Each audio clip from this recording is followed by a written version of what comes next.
I'd like to welcome everyone to interstateofgreen.com's mock draft 1.0.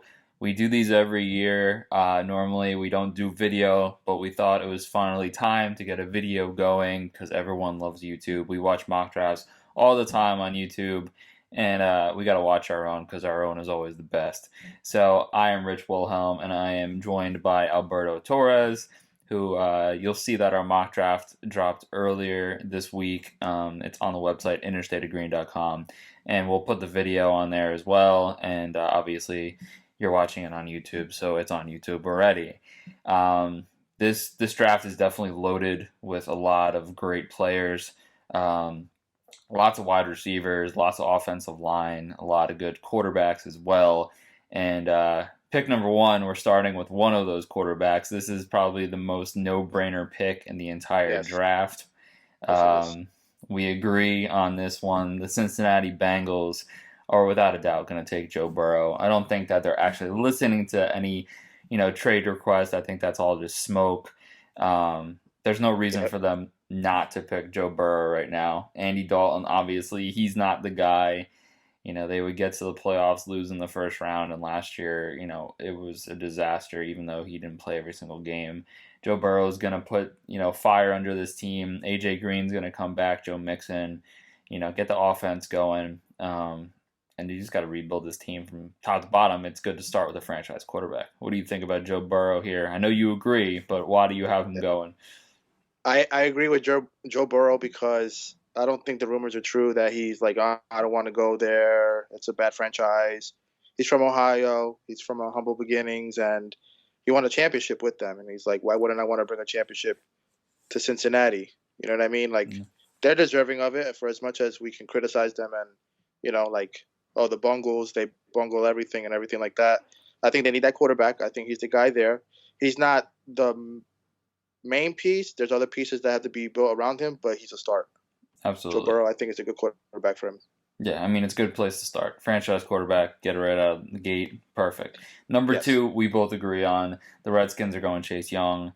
There's really no reason why they wouldn't at this point. It doesn't make sense. Chase Young is going to help build that defense for years to come. They'll have the defensive line. They'll have the edge rushers. They think they have the quarterback in Dwayne Haskins. I don't necessarily agree with that. I'm not a huge Dwayne Haskins fan. But yeah, Chase Young here, he's the guy. He is the only player in this draft that I think is the can't-miss player. Everyone else is pretty much a question mark. I think Chase Young could be up there with both of the Bosa brothers. So, yeah, I agree. And same thing with me, Chase Young. If another head coach was there in Washington, I could see them go with Jeffrey Okudah, the cornerback out of Ohio State, just because you hear Josh Norman is leaving, and Josh Norman is a shell of himself from his time in the Carolina Panthers. But it has to be Chase Young because Ron Rivera loves pass rushers. You know what I mean? Like he had Julius Peppers at one point. He has he had Luke Kuechly, even though he's a linebacker, but he had him and he pass rush. Unfortunately, due to his retirement, they're going to have to beef up that defense if they want to keep things going. When he was in Carolina, but now in Washington, they already have Montez Sweat. They have Kerrigan, that he's still, as an Eagles fan, he's a pain in the butt on our end because he's always sacking Carson Wentz. So what more than getting someone like Chase Young? And you don't got to rush him. You don't got to rush him to he's going to get starts. He's going to be a starter, but you don't have to rush him there because you already have two bona fide defensive ends at those crucial spots where they need it. That's just a consolation prize for them. Yeah, true. He's gonna be the diamond there. He's gonna be the cornerstone of that defense. Josh Norman's gone, so the cornerbacks, obviously there's gonna be a drop off there. Chase Young is gonna have to keep the ball from going that far. He's gonna have to get a lot of sacks next year if the Redskins want to compete. Number three, the Lions. This is the one tricky part because this is where the Dolphins could trade up and get Tua. But we're not doing trades this first time. This is mock draft 1.0. It's February. We're just going to keep it going. We both have Jeff Okudah here. Okudah, cornerback from Ohio State. Him and Darius Slay, that's going to be a really good combination. They need They need to get turnovers. I don't think trading Matt Stafford is a question, even though they keep saying that it is. Um, he's not the issue. Everything else is. You Yes. know, on Johnson getting hurt every year. All you have is a passing game, and it becomes one dimensional. I know obviously you have Galladay and you have Marvin Jones, but the defense needs to give Matt Stafford the ball. If they trade Slay, he'll replace Slay. If they don't, then he's going to be the perfect counterpoint to him. Jeff Okudah, by far the best cornerback in this draft, and to me, it's not close. No, I agree. He's the best cornerback. Nobody is second to him. There's no comparisons. He's the number one. He could be the shutdown. I would pair him with Slay because I think Matt Patricia can do the best that he can to get a good secondary. Kind of like similar to New England with Stephon Gilmore and the cornerbacks that were opposite of him. Logan Ryan, for example. It just varied. But I mean, they have the offense. There's a stat that I read somewhere. I forgot where I read it, but basically it says the Lions have not won a game without Matt Stafford. So we know it's not the quarterback position. Mm-hmm. Justin Herbert's not going to replace him. Tua's not going to replace him. He has an arm. He has the weapons. I mean, you're in a division where you have Devontae Adams twice a year, maybe even 3 times if you make it to the playoffs and face them. Stephon Diggs, Adam Thielen, Allen Robinson in Chicago. I mean, you want to make sure you keep your division tight, but also you want to lock down those top tier wide receivers, and he's the best one. Absolutely. Number 4, this is where we start to vary a little bit. And yeah. I'll tell you why I picked who I picked. I went with Isaiah Simmons, linebacker out of Clemson. The reason why I picked Isaiah Simmons is because he can play everything on the defense. I mean, the Giants don't have much. You know, they're in rebuild mode, and he can play linebacker, safety, corner, defensive line. He can do whatever you need him to do, and I think they need a player like that. I think, you know, they're both preppers, and they wanted him to be that guy. Hasn't been that guy. He needs to be the vocal leader on the defense, because the Giants are, you know, you saw what the Giants were last year. They're one dimensional. You know, Saquon is Saquon, but he had an off year last year. And then, you know, Slayton came on, but I mean, they don't have a lot at the wide receiver position right now, him and Golden Tate. But yeah, I mean, I think if you can get a player that can play multiple positions and a defense that's struggling, it's a good thing to get. But I also see why you picked who you did, because you have to protect your young quarterback in Mr. Daniel Jones. So why don't you tell me why you went with Jedrick Wills? Well, I could also see, thinking about it now, just, you know, that this is my pick and that's what I'm sticking with. But I think that they could easily go pick up a number 1 receiver. They could go get CeeDee Lamb. They could get Judy, you know, to replace what they had in Odell Beckham. They didn't utilize him correctly. But they need that because Nate Solder has not been what they expected. They have weapons. Not weapons, I apologize. They have the offensive strength. They have Hernandez at guard. I think Jedrick Wills is what they need. I think that there's going to be just at a moment where they're just going to be taking offensive tackles off the board because it's like, you know, nobody's going to really want them. They're going to want defense. They want cornerbacks. They want wide receivers. They're just going to want an offensive tackle, and I think this is the person that is going to help them. And Jedrick Wills can play in different parts of the line if needed. He's played left tackle. He's played right tackle. If he needed to play guard, he could do it in a pinch. Right now, they need depth on the offensive line, and if Daniel Jones is the guy, he's proved that he can be, but if he's not consistent, what's it going to matter if you're not going to have an offensive line to protect them?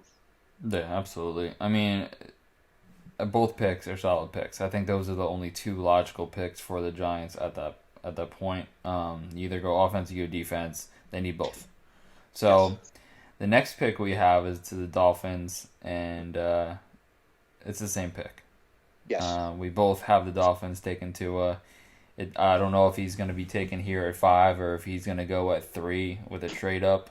But the 3 players that match the 3 teams are obviously Burrow to the Bengals, Chase Young Yeah. to the Redskins, and Tua to the Dolphins. I mean, you can kind of Correct. write those in with marker at this point. It's going to happen one way or another. Obviously Is it the injury, washable? Is it washable marker or permanent? it's permanent. So Okay.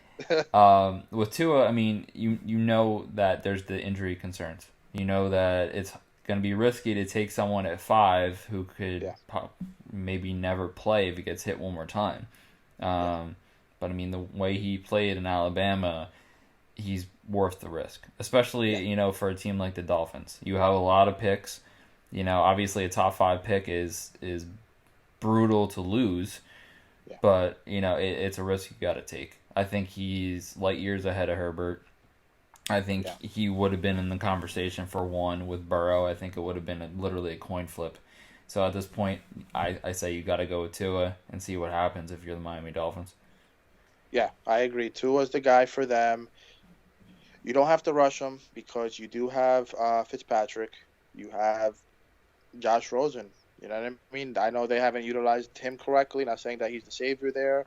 Tua is light years better in terms of athletic skills and the potential he could bring. But he could be redshirted for all we know. You know what I mean? He could be redshirted for half a year or throughout the entire year, see how they do, just to rebuild around them. Or he could just come in just like um,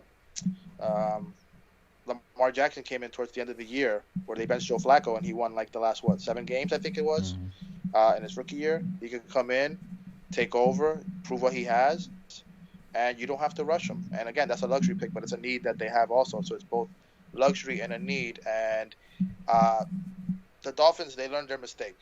In 2006, Drew Brees was available. They were going to take him, and they ended up going with Dante Culpepper. And we all know how that went. Drew Brees is with the Saints. He was injured, as we saw from the games that he played in against the Chargers when he was a Charger, and he got hurt, and Phillip Rivers came in, and as we all know how that ended. Drew Brees won a championship. He constantly keeps them in the playoffs. Tua gives Miami that, and with the way things are going in the AFC East, and Tom Brady's not going to be forever.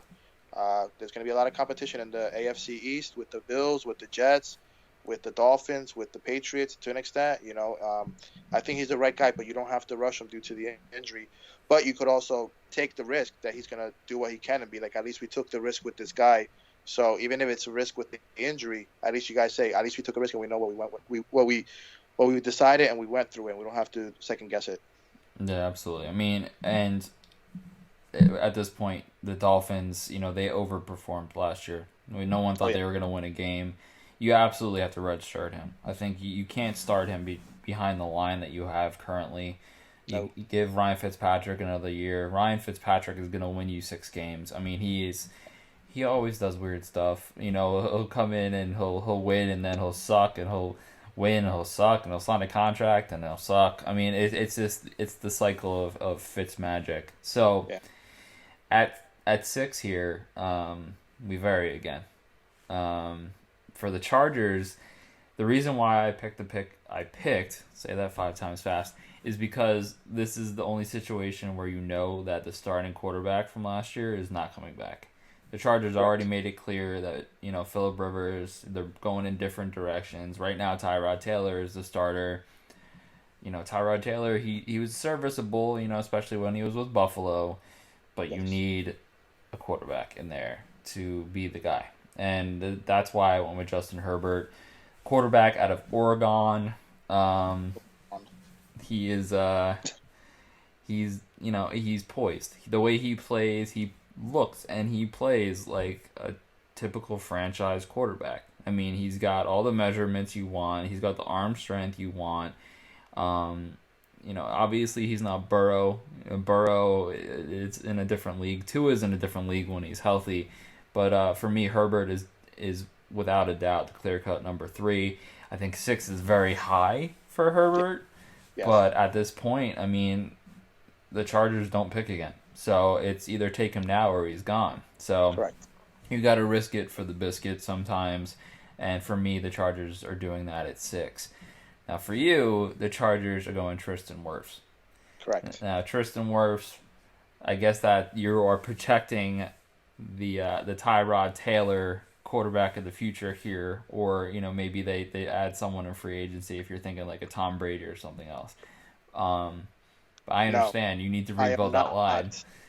I am not. Okay. I am going to bring up another former Oregonian, although he wasn't born there, but he Are you played really gonna say Marcus for Mariota right now?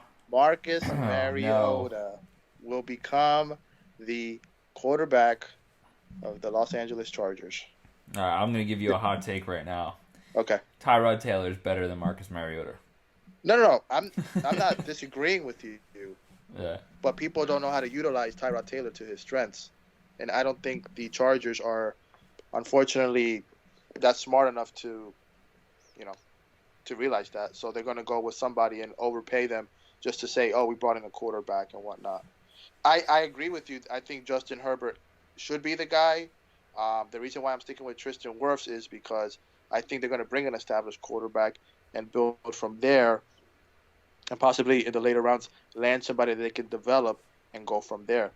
Tristan Wirfs, I know you have great adulation for that guy. He is a Mm-hmm. great offensive tackle. I know in our personal conversations you've talked to me, you want him to be a Jet if it was possible. But I know these things change, and you see other players, and it's like, no, I'd rather have this guy now. So it's just a matter of, and we'll get to the Jets eventually, but I just think Marcus Mariota is going to go to California. He's going to play over there. He's going to prove that he wasn't a mistake. But Justin Herbert is a completely different quarterback. He is a franchise. He is going to be what Marcus Mariota should have been and didn't prove it. But I'm going to stick with Tristan Wirfs just to be safe because he's one of the top tackles. He should have went to the Giants, but he just happened to fall to the Chargers because they land their quarterback. Because I just don't think that they want to get that developmental quarterback too high and then be like, oh, now we got to force him when we have Tyrod Taylor, like you said, or we bring in a Marcus Mariota. We're going to have somebody we could develop, give him a couple years, and have a better team for the next year. Yeah, I mean, I could see that for sure. Um, the last two picks are risks. I mean, with Tua and Justin Herbert for me, they're both risks. I mean, anyone in the top 10, anyone in the first round that could fail pretty much is a risk. So, Yeah. I don't know. Just Philip Rivers out the door is scary to me. So I would try to add Yeah. as much competition as possible. Yeah. The Panthers are next, and we picked the same pick. We're not going to dwell on this one that long. This one almost could be in marker as well for me. This is Derek Brown, the defensive tackle out of Auburn. Guy's a beast. You look at him; he is just a monster. They need help on the defense. Obviously their strengths are on the offensive side of the ball, especially right now with Kuechly being out the door. They need as many weapons on defense as possible. On offense, you got, I'm going to say, the best running back in football right now with Christian McCaffrey. The best all-around running back, receiving, rushing. I think DJ Moore overperformed last year with, an underperforming quarterback. Sure. I just think they need to focus on defense at this pick. So that's why I am going Derek Brown. Yeah, I agree. And you really don't know what Matt Rule's going to do, the coach of the Panthers. Panthers, yeah. Yeah, sorry. And that's the best way. That team is known for its defense. Yes, they're looking good offensively with what they had and the lack of quarterbacks that they had. Again, going back to we want to stick with number 7, but 6, another team that could get the quarterback could be Cam Newton, that could go to the Carolina Panthers. I mean, to the Chargers, if they decide to trade him or let him go in free agency. That's another quarterback that could leave. So they might need a quarterback too. But I think they stick to their guns and they stick to what they know, which is defense. And he's going to be there for 10, 12 years. He's going to be a Pro Bowl player. And he also looks like a person that, a lot of these players come in for the money and they want to get paid. And I just think he's going to stick with it because, he's going to be great for where he's playing for. And he knows it's going to always be an opportunity.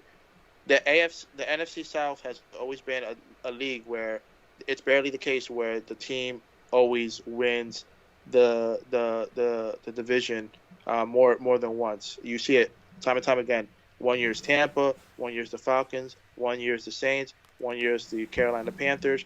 I mean, succession is key here, but other than the Saints trying to repeat it little by little, it could change. Like that division is so stacked with talent on both sides. You want to stop people like Drew Brees, Alvin Kamara. The name goes on and on. You need a defensive player to plug for the next 10, 12 years. Yeah, absolutely. You hit the nail on the head there. That is what it is. So we're gonna move on because we picked the same pick, so there's no intrigue with the No. Panthers pick. The Cardinals are next, and we have different picks. Yes. I have the Cardinals going Jedrick Wills, and you have Mekhi Becton. Yes. So we have the same mindset here with protecting Kyler Murray. Um, your offensive rookie of the year, which again I don't really agree with. I thought that was a weird Yeah. selection. But yeah, I mean he is the guy. He is the cornerstone. He's the franchise. He's a mobile guy that needs space to run. He needs time to pass to all these random wide receivers he has outside of Larry Fitzgerald. And the running game. When Kenyon Drake got there, things got different, which is weird because David Johnson to me, he was one of my favorites, and then they just stopped Yes. using Me him. too. So Kenyon Drake, he's the guy now. He needs holes to run through, and I think that Jedrick Wills, and then also for you, Mekhi Becton, they're going to be the guys. Mekhi Becton throws guys around. Jedrick Wills to me is the best offensive tackle in this entire draft class. So, if you're paying attention, he is my first offensive lineman off the board because he is the best in my opinion. Yes. But I think we have the same mindset with that. Time for Kyler, time for Kenyon, uh, time for anyone that needs to be, on that offense to get plays done because they need to overpower the Seahawks, the Rams, the 49ers. It's a really hard division that they're in. So, Yeah. um, Yeah. I'm gonna get to that point real quick with Becton real quick. It's basically uh, he's an offensive tackle, but some people are saying that he could be labeled as a guard at the next level. So we also got to monitor that. If their need is more tackle than it is guard, then I would agree with your pick. Go with the surefire thing at offensive tackle. But if you know that he can be offensive tackle and Becton and also be a guard, or you can slide him into offensive tackle eventually as time goes on, or vice versa, then you have versatility right then and there. So you can't go wrong either way. yeah, absolutely. So the next team that we have is the Jaguars. Yes. And we have different picks again, which is keeping this interesting, I gotta say. In the top 10, I didn't think we'd have this many differences, but here we are. Yes. And we're on different sides of the ball yet again. I have the Jaguars going Jerry Jeudy. I think he is the perfect wide receiver for that team. He loves to play the slot. I guess you could play him outside if you want to, but naturally, I think he's a slot wide receiver.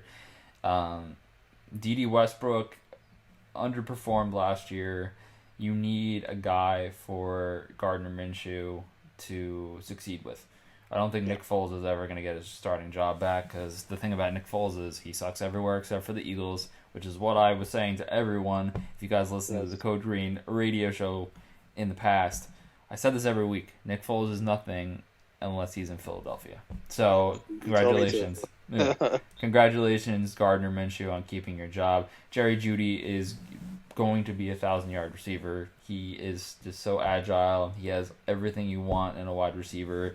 He played at Alabama, so he played against the competition, almost what the NFL is. If you're at Alabama, you're the cream of the crop. For me, it's a no-brainer. The Jaguars are built defensively. It's time to build offensively. You have Fournette. You'll have Jeudy. You'll have Westbrook. You'll have Keelan Cole. And you'll have what's his name? Oh my God! Why am I blanking right now? DJ Shark. Okay, Shark. Yes, I was actually singing the song. I was going Juju Juju because of Juju Schuster. But yeah, DJ Shark. Obviously, he's the number one guy. Judy's gonna battle him for that spot, but that's a solid core at the end of the day. Oh So yes. I have Judy and you have Kinlaw. So tell me why you want Javon Kinlaw, which is, like I said, that's the defensive side of the ball. Why are you going Kinlaw here to the Jaguars? They lost Malik Jackson to the Eagles, even though that didn't really work out for the Eagles the first year because he got hurt the first game of the year. They might let go of or Ngakwe. I apologize for my misspelling of it or pronunciation. Yannick Ngakwe? He's a beast. Yes, Yeah. that's the guy. You need to shore up that defense because you got to make a balance where the offense. There's going to be moments. There's going to be games in the year for every team that the offense is going to have to pull the defense out of its troubles, and the defense has to pull out the offense out of their troubles. It just happens. That's just how the league is. You're not going to always have a consistent domination from all facets of the game. But I wanted to say that the Jacksonville Jaguars are going to stick with what they have in Javon Kinlaw, in defensive lineman, and he is just going to be a beast. He's just going to help him out. And, you have AFC. I mean, the AFC has its moments where it's good and then it stings, and then it's good and then it stings.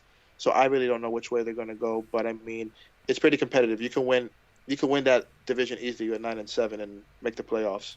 Yeah. So they just got to do a little bit of tweaking, whether it be your choice of Jerry Jeudy, which is a great one. I just want to see how he works in a system with Ben McAdoo and or Javon Kinlaw, defensive tackle, and just help them out. All you got to do is win 9 games, tweak it up, and you should be able to bounce right back up and win the division title.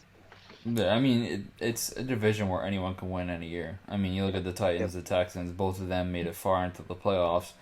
And we'll have to see what happens with the Titans because, Derrick Henry and Ryan Tannehill both free agents. So it's going to be interesting. Yes. Next, we have the Browns, and we have the same pick. So we'll go quickly through this one. We both have Andrew Thomas, the offensive tackle from Georgia. I am a Georgia Bulldog fan, which is weird because I'm from New Jersey. But I saw him play week in and week out. The guy is just a brick wall. And the only reason I don't have him ahead of Wills is because I think he's a little more raw, but I think his ceiling is just as high. Baker Mayfield needs to be protected. He got kind of manhandled a lot last year. Chubb was the leading rusher in the entire league until they decided to do weird stuff at the end of the year. Imagine him with another tackle there. I really think that the Browns, they were the super team last year that was supposed to go to the Super Bowl, and it just fell apart. So you got to build again from the trenches. You're going to have a lot of personalities there that are going to hurt the team in the long run, but hopefully it's a fun ride as they go. So we both have Andrew Thomas. And I mean, do you have anything to add to Thomas, or you want to keep him moving? No, Andrew Thomas is a good one, and I know about your love for Georgia, and surprisingly enough, you have a Rutgers shirt on. Oh yeah, but just the colors, same colors. Just the colors, yeah. But yeah, he's a great pick. I like it. Nothing more to be added to it. He's going to be a good addition to that team. Yeah. So this is in honor of Bless Austin from the Jets. No, just kidding. But we are on the Jets now. My Jets.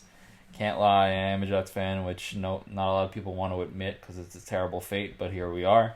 And the one thing that the Jets don't do and haven't done in the past couple of years that might be fixed with Joe Douglas as general manager is actually drafting offense, and especially offensive line.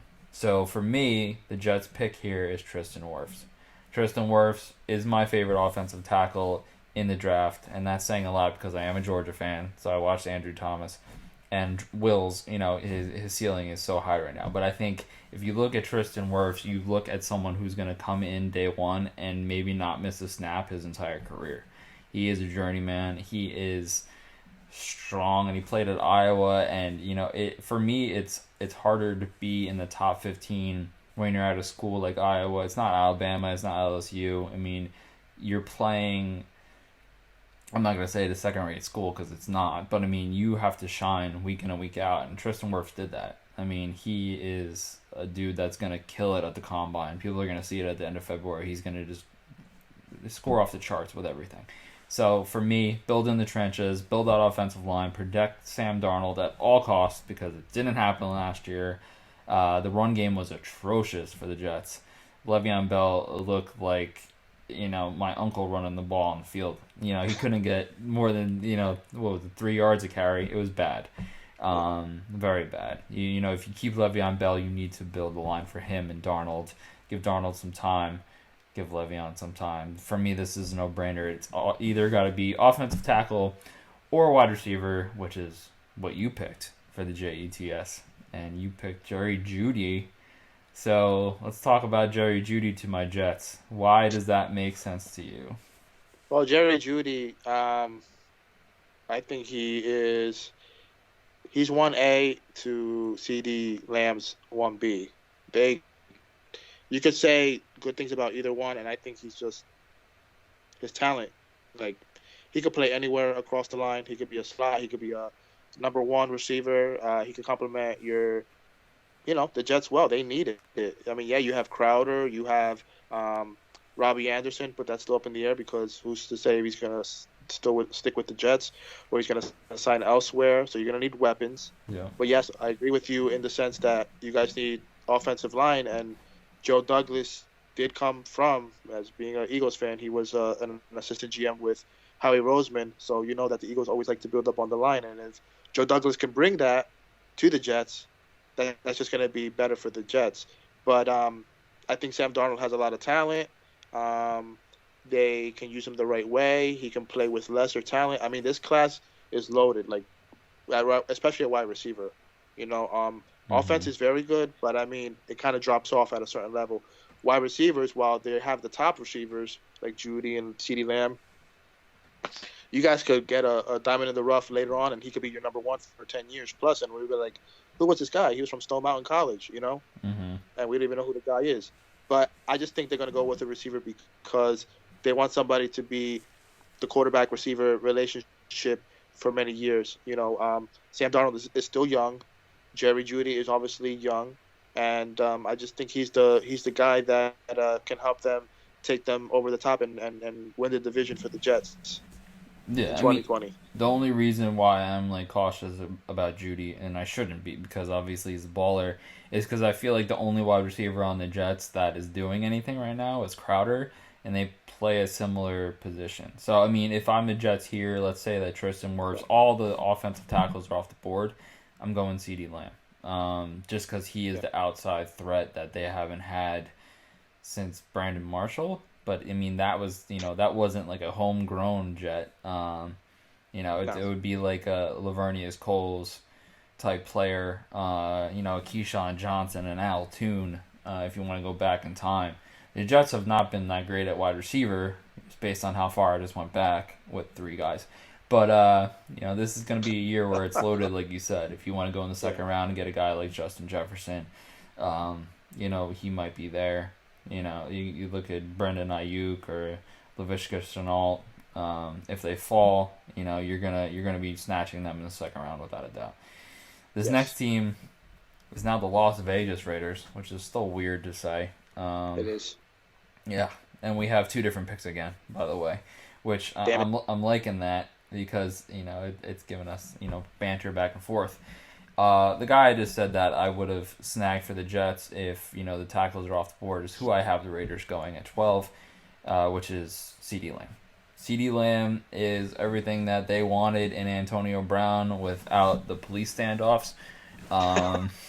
He could be that guy on the outside. Terrell Williams, I think he's a solid wide receiver. He doesn't get as much credit as he should. Yeah. Darren Waller there is killing it. He's making people forget about Jared Cook. Josh Jacobs, crazy offensive rookie year, and his story was just great. I think that Gruden is a good coach, but he needs the pieces around him. I think Mike Mayock is smart. Obviously, Mike Mayock is one of the best at drafting because he's done it for years, even though he didn't get the picks to stay on his team because he was an analyst. But, last year I think he did well. CeeDee Lamb here is a no-brainer. I don't know who the quarterback's going to be. Is it Tom Brady for 2 years for $60 million? Is it Derek Carr? Who knows? But, either way, CeeDee Lamb's going to get open for whoever is getting, whoever's throwing the ball. And again, you went on the opposite side of the ball again. which is what I've been seeing you've been doing every time. So you're going corner here.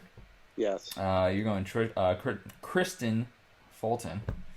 Yes. Um, why'd you go defense for the Las Vegas Raiders in this scenario?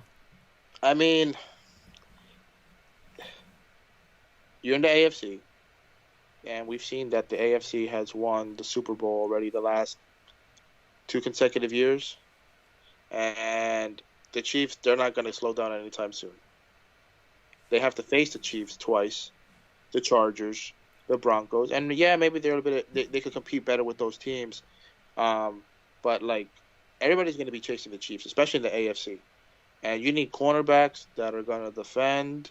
Players like Travis Kelsey, players like Tyreek Hill, the running backs, the receivers, Nicole Hardman. Um, I mean, he had an okay year for a rookie, but he's gonna escalate. You know what I mean? And if they bring more players, like another running back, for example, which we'll get to later on, possibly, um, they're gonna build that team up. And the Raiders, you want to compete against them? Yeah, you could probably get as good weapons as they can offensively, but your offense is not going to stop their offense. It's your defense that has to stop that defense. So I'm going to stick with cornerback here. All right. So you went defense on that, and I'm going defense on the next pick, which is to the Colts. I'm going Javon Kinlaw. I just look at that team. You know, coaching is not an issue for the Colts. I think Frank Reich is one of the best coaches out there. Jacoby Brissett obviously is not Andrew Luck, and we saw that. No. I think Marlon Mack is a really undervalued running back. I think he's solid when he's healthy. T.Y. Hilton needs to stay healthy. Eric Ebron's out the door, so it's a Jack Doyle show right now. I really wanted to go wide receiver here, but based on everything right now, it didn't line up that way. I think you need to build the defense because they built the offense and defensive line here. I mean, it's a no brainer. If he fell this far with Javon Kinlaw, I think you run to the podium for the Colts. Yeah. You went on the other side of the ball again every single time. You went CeeDee Lamb here. I think we talked about CeeDee Lamb. You talked about CeeDee Lamb before. I just talked about CeeDee Lamb again. It's just he's going to be great for any team he goes to. He's going to be the guy that Jacoby Brissett or whoever it is needs opposite T.Y. Hilton. So it's a solid pick. I see why you're doing what you're doing. Yeah. I agree what you're saying, and adding to that is that the good thing with CeeDee Lamb is, and I guess depending on the offense, he's gonna make everybody else around him better, and he's gonna make Jacoby Brissett be better as a quarterback than Jacoby Brissett's gonna make him better receiver. I think he's that talented where he's gonna be like, I can make Jacoby Brissett look good and get him top 20, top 15 money when it comes to him signing, because he's like, look at these numbers he put up. They might be gaudy numbers, but it's because CeeDee Lamb can make all those plays that make any quarterback look better than what they originally are. Like, you have quarterbacks like Aaron Rodgers that help make receivers look good and whatnot. Jacoby Brissett, he's good. He's a good starter to start with, and definitely a very good backup to have if he ever was to become a backup. But he's gonna make Brissett better than what he really is. Yes, he's gonna be opposite of T.Y. Hilton, and they'll probably get another tight end there and maybe another receiver later on just to complement everybody. But I just think CeeDee Lamb, just depending on what scheme he's in, he's gonna make them better than what they are.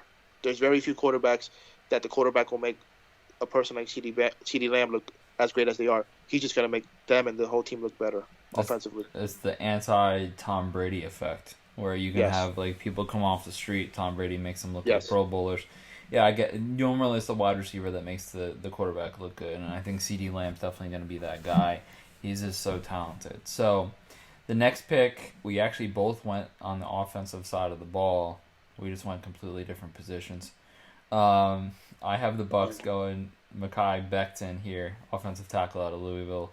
I don't know who he's going to protect, at this point. I really think it's going to be Phillip Rivers at the end of the day. I think Phillip Rivers and Arians, it's definitely a match made in heaven, and I think they add David Johnson too.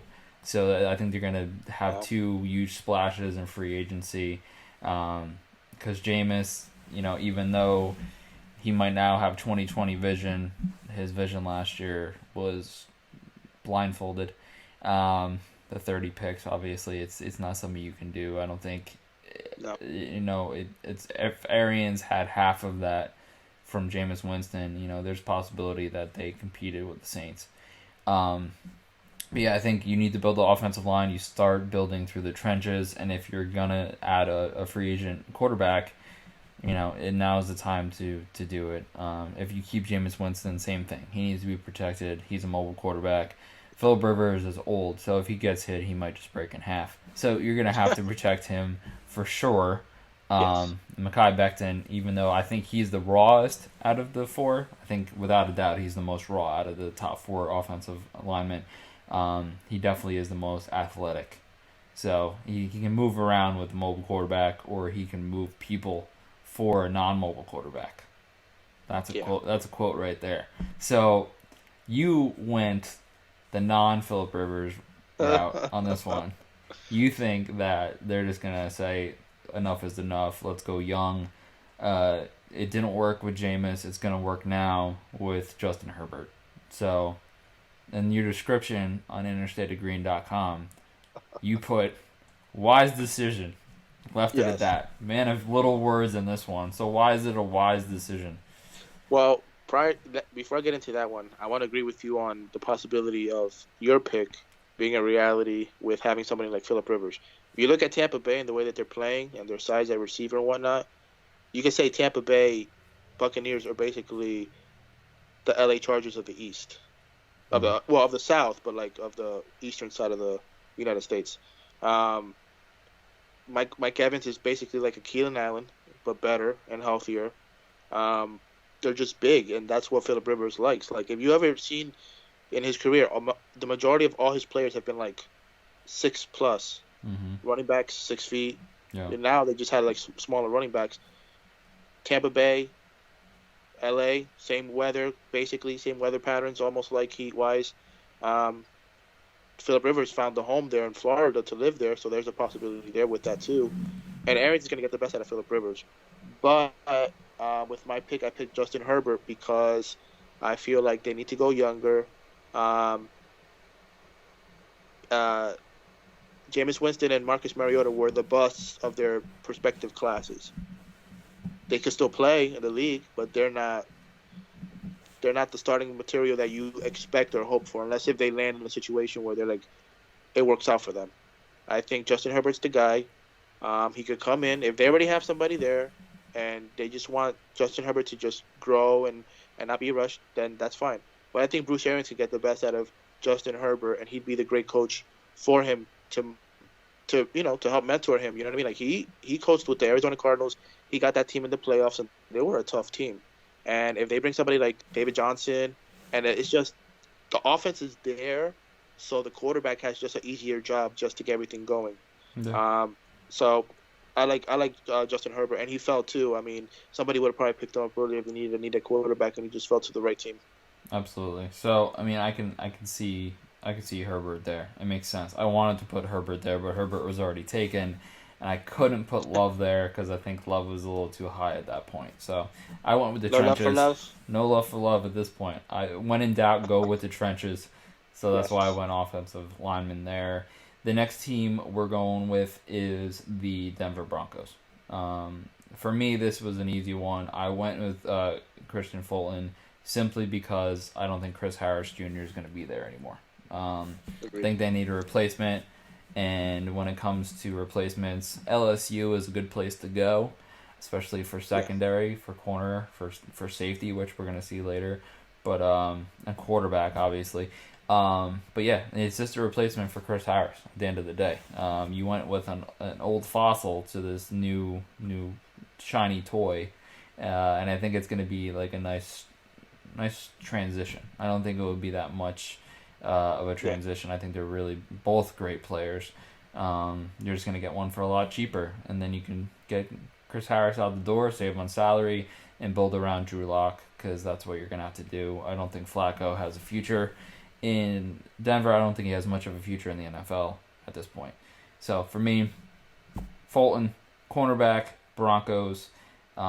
We did go on the same side of the ball this time. It's just We different did. positions. You went Isaiah Simmons, which I talked him up a lot because I had him going at 4 to Yeah. the Giants. But obviously he could play multiple positions, um, and the Broncos need that. The Broncos, they have a defensive minded coach, and he can get the most out of him. Vic Fangio, obviously we saw what he did with the Bears.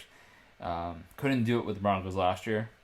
I just look No. at that guy on the sideline. And I see like the retirement castle walking up and down like the sidelines. I don't know how he's coaching. He seems prehistoric, but he's great at defense, and I think that's why we both went defense on this. But why do you have Isaiah Simmons going to the Broncos? Well, I have Isaiah Simmons because I think he's raw, um, and he's going to get to the talent level that he needs to get to succeed there. Um, Vic Fangio is going to be good for him, but I think Vic Fangio has to figure out what he's going to do with him. Is he going to put him as linebacker? Is he going to put him in at safety? Is he going to be a hybrid of both, where some place he has to play one and some place he has to play the other? Is he going to play outside linebacker and help with Von Miller to keep Von Miller fresh? I mean, we got to look at it like that. Like, Von Miller's a outside linebacker, so they play a 3-4 defense. If he played 4-3, he'd be a defensive end. Um, Simmons, I'm not saying he's the same thing as Von Miller. He has the untapped potential to become that, but it's just a matter. You know what I mean? And it's like scheme matters, and you got to make sure you stick with it because, like you said, Vic Fangio, he's old, and at any point he could just be let go. And if they're not successful, it could be another coach, and then he goes there. I mean, you got to make sure that you got the right guy. I think he could fit a lot of schemes. So if he was not there to coach, and they bring another defensive-minded person, they could be like Isaiah Simmons could fit this role and be changed over to this position without any issues, which isn't good for talent for a young rookie to change from different schemes and whatnot. But if you're that talented, like we know Isaiah Simmons can, Isaiah Simmons can be, I think he shouldn't have an issue. If it was anybody else, it'd be like he's not a good fit because the coach could be in a hot seat or whatever the case may be and get fired because they just want success there.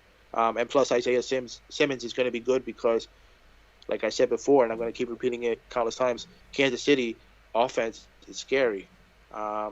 They barely won the Super Bowl, but I mean, all they needed was an offensive spark just to win it and beat out the San Francisco 49ers, and they're just going to get better offensively. You need everything you can to stop that offense.